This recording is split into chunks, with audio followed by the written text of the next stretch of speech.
स्वागत है आपका एक नई वीडियो में। और जैसा कि मैंने आपको प्रॉमिस भी किया था कि मैं लाइव मार्केट में स्कैल्पिंग के लिए लेवल जो है मार्क करके दिखाऊंगा कि किस तरह से हम छोटे छोटे ट्रेड जो है हम ले सकते हैं।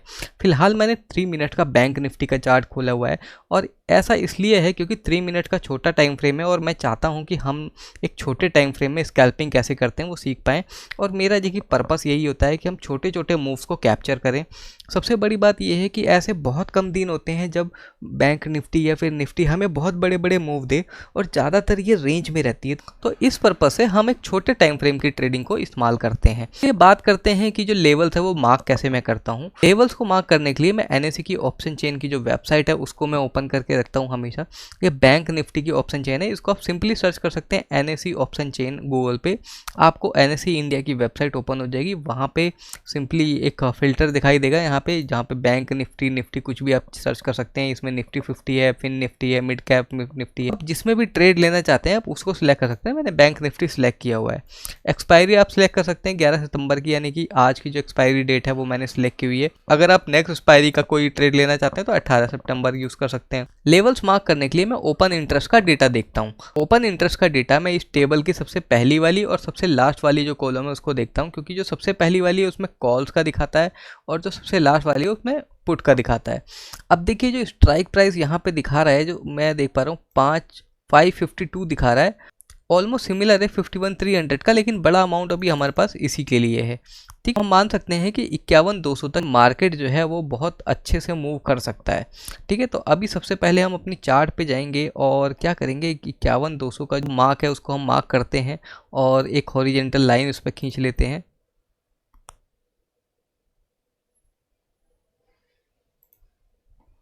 ठीक है, ये मैंने इसको मार्क कर दिया। लेवल को थोड़ा सा फाइन ट्यून कर लेते हैं क्योंकि एग्जैक्ट हमें 5,200 चाहिए। तो इस तरह से ये लेवल हमने मार्क कर दिया। फिर हम ऑप्शन चेन के डेटा पे जाएंगे और देखेंगे दूसरा हमारे लिए कौन सा बेस्ट ऑप्शन है। अभी हमने देखा कि फ़िलहाल हम पुट में अगर हम आते हैं तो हमने देखा कि सबसे ज़्यादा जो हमें दिखा रहा है वो दिखा रहा है 497। ठीक है, ये जो अमाउंट है वो किस पे दिखा रहा है, 51,000 पे दिखा रहा है, 51,000 पे। ठीक है, तो अब वापस से हम चार्ट पे जाएंगे और हम देखेंगे कि 51,000 का जो लेवल है वो कहाँ पे है और उसको हम मार्क करते हैं। तो 51,000 का जो लेवल है वो यहीं पर है। ठीक है, अब यहाँ पे हमने जो है लेवल को मार्क किया है। थोड़ा सा फाइन ट्यून कर देते हैं इसको फिर से।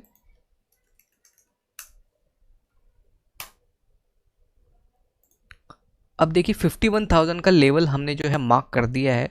अब हमें स्कैल्प करना है। अब स्कैल्प के लिए हमें एक डायरेक्शन चाहिए था। ऑप्शन चेन के डेटा के अकॉर्डिंग ही हम एनालाइज करने की कोशिश करेंगे। देखिए दो तरीके हैं इसको ट्रेड करने के। एक तो ये तरीका है कि आप इस प्राइस पर इसको आने दीजिए, दोबारा से आने के बाद हमने तुरंत ट्रेड नहीं लेना है। हमें थोड़ा सा प्राइस एक्शन देखना है कि एक कोई भी बड़ी सी रेड कैंडल बनती है तो उसकी नेक्स्ट कैंडल पे हम ट्रेड ले लेते हैं और उसके ऊपर हम स्टॉप लॉस लगा सकते हैं। दूसरा ये तरीका है कि हमें जब भी अब ट्रेड लेना है तो हम इस तरह से एक ट्रेंड लाइन ड्रॉ कर सकते हैं।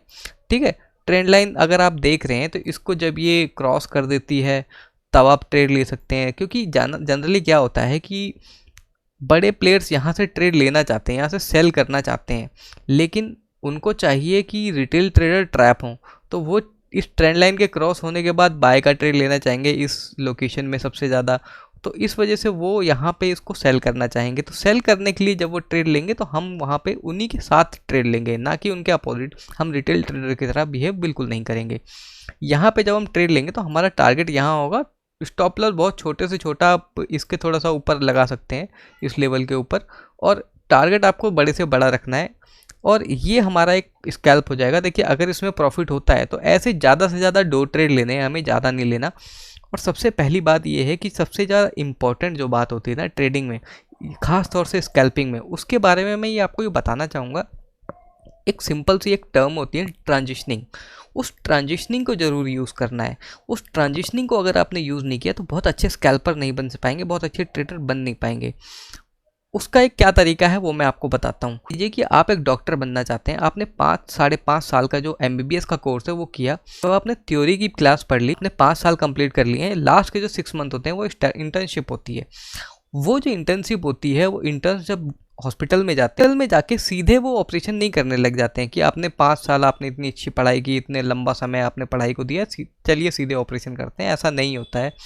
पहले वो डॉक्टर्स के साथ खड़े होते हैं वहाँ पे, वो सिर्फ ऑब्जर्व करते हैं कि डॉक्टर कर क्या रहे हैं। डॉक्टर्स क्या करते हैं कि वो ऑपरेशन कर रहे होते हैं, उनको कुछ कुछ अगर डाउट्स होते हैं तो वो बोलते हैं कि आप अपनी कॉपी में या रजिस्टर में आप लिख लेना, बाद में इस ऑपरेशन के बाद मैं वो क्लियर कर दूंगा। तो जो भी डाउट्स होते हैं वो क्लियर हो जाते हैं उनके बाद में। जब थोड़ा सा समय बीत जाता है तो वो असिस्ट करने लग जाते हैं। असिस्ट में क्या होता है कि मान लीजिए कि ऑपरेशन के दौरान डॉक्टर को कोई स्कैल्पेल चाहिए, कोई टूल चाहिए, कोई इंस्ट्रूमेंट चाहिए, तो वो देने का काम करते हैं। और इस तरह से जो है धीरे धीरे वो प्रैक्टिस करते हैं।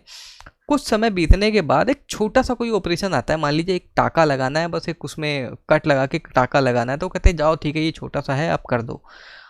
फिर धीरे धीरे धीरे धीरे एक ट्रांजिशन होके वो डॉक्टर बनते हैं, फिर थोड़ा सा और बड़ा ऑपरेशन करते हैं, फिर और बड़ा करते हैं, फिर धीरे धीरे जब डॉक्टर्स को लगता है कि हाँ अभी एक्सपीरियंस हो गया तो फिर उसको एमएस के लिए बोल दिया जाता है कि मास्टर ऑफ सर्जरी हो गया, अब आप सर्जन बन चुके हैं। तब जाके वो एक स्पेशलाइज सर्जन बन पाते हैं, जिसमें 7 से 8 साल का वक्त लग जाता है। लेकिन ट्रेडिंग का भी एक ट्रांजिशनिंग है कि कम से कम 6 महीने 1 साल को आपको वक्त देना चाहिए। मेरा ऐसा मानना है पहले सिर्फ और सिर्फ मार्केट को ऑब्जर्व करो पेपर ट्रेड के ज़रिए।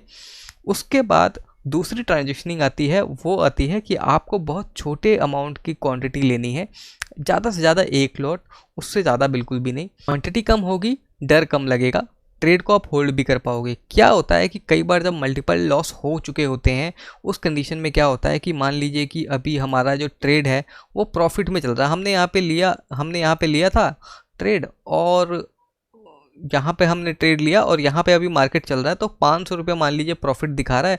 हम ये चाहते हैं कि यार हमने 2-3 हज़ार रुपये अभी लॉस कर रखा है, अभी 500 रुपये कम से कम बुक कर लो।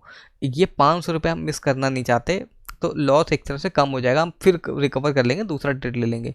लेकिन ऐसा ये गलत है। आप अब सोचिए कि अगर आप 500 रुपये के लॉस में होते हो तब तो ये सोचते हो कि यार ये लॉस ना रिकवर हो जाने देते, कॉस्ट टू कॉस्ट पे निकलेंगे, अभी नहीं निकलेंगे। उसके चक्कर में 500 जो है 3000 पहुँच जाता है। इस वजह से हमें हमेशा नुकसान होता है कि हम स्टॉप लॉस को फॉलो नहीं कर पाते हैं। इसी वजह से हम जो है ज़्यादातर ओवरऑल लॉस में रहते हैं। तो पॉजिटिव में रहने के लिए सबसे ज़्यादा होल्ड करना ज़रूरी है, और होल्ड हम ट्रेड को तभी कर पाते हैं जब कम क्वांटिटी में लिया होगा। मान लीजिए कि 150 रुपये का लॉस हो रहा है तो हमें कोई फ़र्क नहीं पड़ रहा है, इतनी छोटी क्वांटिटी ली हुई है हमने कि इतने 100, 200, 300 के लॉस हमें बहुत ज़्यादा फ़र्क नहीं डालेंगे, तो हम होल्ड कर पाएंगे। इस वजह से क्या होगा कि जब आप होल्ड कर पाओगे, और आप फिर एक पक्का रूल बना लो कि जब स्टॉप लॉस जितना हमने लिया है वहाँ पे कट करना ही है अपना ट्रेड, किसी भी कीमत पे उस पर होल्ड नहीं करना है। ऐसी ट्रांजिशनिंग भी 3-4 महीने जब आप करते हो तो फिर आप पक्के हो जाते हो। फिर आपको क्वांटिटी तुरंत बहुत डबल नहीं कर देनी, ट्रिपल चॉप नहीं कर देनी है। आपको क्या करना है, थोड़ी सी और क्वांटिटी बढ़ा देनी है, थोड़ी सी और क्वांटिटी बढ़ानी है। तो इस तरह से 1 साल की पूरी ट्रांजिशनिंग लेके आप बेस्ट स्कैल्पर बन सकते हैं। 1 साल देना कोई बुरी बात नहीं है। आप नॉर्मल MBA भी करने जाओगे वो भी 2 साल का होता है, और उसके बाद भी नौकरियों में बस 10-20 हज़ार रुपये की सैलरी मिलती है स्टार्टिंग लेवल पे। तो मेरा ऐसा मानना है 1 साल देना कोई भी बुरी बात नहीं है स्कैल्पिंग के लिए। तो आई होप कि ये जो वीडियो है, ये जो इन्फॉर्मेशन है, इससे आपको काफ़ी हेल्प मिलेगी। और मैं ये रिक्वेस्ट करूँगा कि आप बिल्कुल इसी तरह से ट्रेड करें, और इस ट्रांजिशनिंग को यूज़ करते हैं तो बहुत अच्छे स्कैल्पर बनोगे। और मैं ये मानता हूँ कि क्योंकि मैंने बहुत ज़बरदस्त गलतियाँ की, काफ़ी बड़े बड़े लॉस शुरुआत में ही कर दिए, बड़े बड़े क्योंकि पहला जो ट्रेड था मेरी लाइफ का वो प्रॉफिटेबल गया था। उसके बाद मुझे लगा यार दुनिया में नौकरी करते क्यों हैं लोग, मतलब मुझे हंसी आने लगी सबके ऊपर। और उसके बाद जो सीरीज़ ऑफ लॉसेस हुए तब समझ में आया कि भाई इसलिए करते हैं नौकरी, इसलिए नहीं करते ट्रेडिंग। फिर लेकिन धीरे धीरे फिर एक मन के अंदर इतना ज़बरदस्त डर बैठ गया था कि मैं ट्रेड लेता नहीं था, और इसी वजह से फिर मैंने नौकरी पे स्विच किया। लेकिन मार्केट में लगातार देखता ही रहता था। फिर ये जो मैं बात कर रहा हूँ वो 2016-17 की बात कर रहा हूँ। लेकिन उसके बाद जब कोरोना का टाइम आया 2019-20 में, 2020 में जब कोरोना का टाइम आया, उस समय ट्रेडिंग जो है बहुत ज़्यादा जो है फेमस हो गई, पॉपुलर हो गई, सब बहुत सारे लोग निकल के करने लगे। तब मेरे भी मन में आया कि क्योंकि मैं भी घर पे ही था उस समय, तो मैंने भी उस समय फिर प्रैक्टिकली कम क्वांटिटी से करना शुरू किया। तो क्योंकि 2016 से मैं मार्केट लगातार देख रहा था, तो मेरे लिए थोड़ा सा आसान था साइकोलॉजी को मेंटेन करना, क्योंकि मैं उस तरह के लॉसेस से गुजर चुका था। इसी वजह से बहुत छोटी क्वांटिटी से मैंने 2020 से करना शुरू किया, तो मुझे बहुत बेनिफिट मिला। तो आई होप कि आपको ये थोड़ी सी सेंस बनेगी और आप भी इस चीज़ का ध्यान रखोगे, तो अब बड़े लॉस करने से बच जाओगे। तो इसी के साथ मैं इस वीडियो को एंड करता हूँ, और मैं रिक्वेस्ट करूँगा कि आप प्लीज़ इस चैनल को सब्सक्राइब करना और बेल आइकन पे प्रेस ज़रूर करना, जिससे कि नेक्स्ट वीडियो जो भी मैं बनाता रहूँ आपको, वो वीडियो के नोटिफिकेशन आपको मिलते रहें। मिलते हैं हम अपनी नेक्स्ट वीडियो में। Thank you.